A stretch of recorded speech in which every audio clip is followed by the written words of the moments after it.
ka namin. Daddy, happy birthday. Miss ka na namin yun. Sana kasama ka namin dito mag-celebrate ng birthday mo. Sama ka namin.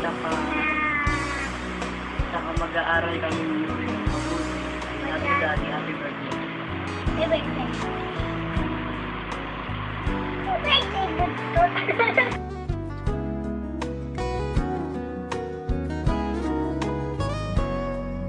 Ang araw na to ay araw mo, pagdating mo sa ating mundo. Natatandaan, di malilimutan. I wish you a happy birthday. Happy birthday, Danny! 3 years. 3 years ka na palang nagsa-celebrate dyan, Danny, birthday mo. Kahit malayo kami sa'yo, di, alam ko naman na andyan si ate, andyan yung mga churchmates mo, mga friends mo, alam ko isa sila sa mga dahilan kung bakit masaya ka, saka hindi ka naman pababayaan ni Lord kasi sa nag-serve kay Lord, lahat ginagawa mo pagkatapos ng work mo, yung oras mo, binibigay mo sa Kanya, kaya alam ko naman na i-bless tayo ni Lord. And although hindi ka namin kasama sa birthday mo, so alam ko naman na si Lord meron naman siyang ibang paraan para makasama ka namin. Hopefully next year, makasama ka namin dati. And kung ano man yung will ni God, kung ano man yung para sa'yo, alam ko naman lahat yun, plans ni God yun para sa ating dalawa, sa mga bata. And alam ko naman hindi na although malayo ka, tapos yung lugar mo, alam mo na, kahit na hindi tayo magkasama din, papasalamat ako din na yung faithfulness mo, saka ganun din ako yung work environment, so hindi naman ganun kaganda. So, maging strong lang tayo. At yung promise natin sa isa't isa, papatuloy tayo. Discussing natin this day na magiging natin yung maganda para sa mga anak natin. At alam ko naman hindi na si Lord din naman niya tayo pababayaan kasi naging mabuti rin niya tayong anak. Ganun din naman sa mga parents natin. Naging mabuti rin tayong anak din kaya merong para sa atin si God.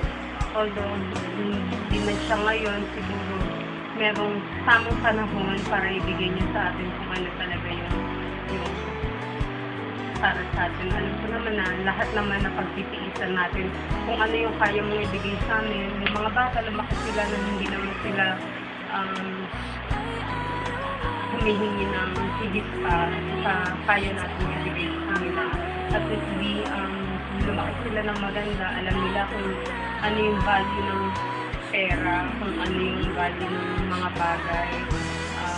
Alam nila kung ito ba ay para sa kanila, ito ba ay dararapat. So, yun, nagpapasalamat ako dun kasi hindi yung mapilit yung mga anak mo pag sinabi mo hindi. Kaya, super thankful talaga ako kasi although malayo ka, nandiyan pa rin yung internet para mag-guide mo sila dito. So, sabi ko hopefully next year, yun, kasama-sama tayo. Namimiss ko na rin na mag-celebrate kasama ka. And mag-celebrate na 4 tayo.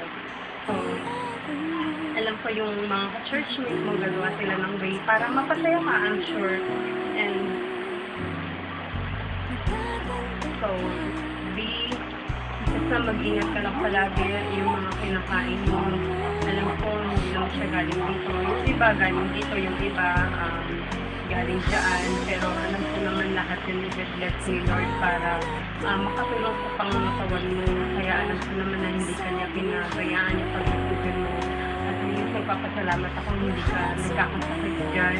Although may time na nalulukot ka, pero maraming paraan para maging masaya ka. Andyan yung pag-attend mo ng mga activities sa church. Isa yun sa mga nagiging dahilan para maging matatag ka dyan lagi. Binigay niya yan para malayo ka sa kung ano man, lalo na sa mga kaaway.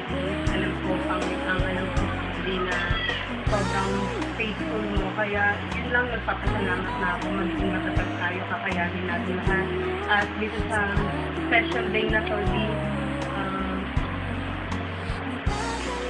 sana di yung wish mo matupad sa amin, para sa mga anak mo, para sa family mo, and basta maging yung mga prayers natin, ikip lang natin, at alam ko naman hindi ka tayo pababayaan siya. So yun lang, Daddy, I love you so much, and I think you'll be a miss you so much. So, ilang buwan na lang naman matatapos yung contract mo, pero kung ano man yung legal, kung ano yung para sa'yo, yun lang, pagpapasalamat natin kung dito ka o babalik ka dyan. Pag-pray na lang natin lagi kung ano talaga. So, at least pagpapasalamat din ako na hindi naman tayo kailangan. Tama lang yung mga pangangailangan natin araw-araw. Thanks so much, B. I love you. Bye-bye.